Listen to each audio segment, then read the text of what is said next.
O ayan, testing natin.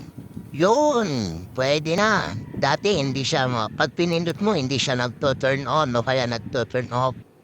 Bubuksan po natin yung keycap ng kili o kabanggo. Yan. Nalis ko muna yung emergency lock niya. Nalis ko muna yung key niya. Tapos, papalitan natin ng battery na 2032 CR. So, binuli ako ng energizer para sure na tatagal siya. So, yan. Pinakita ko yung talagang battery na ilalagay dyan. Makikita nyo po kung paano ko inalis at paano ibalik. Yan na. Yan, binalik ko na.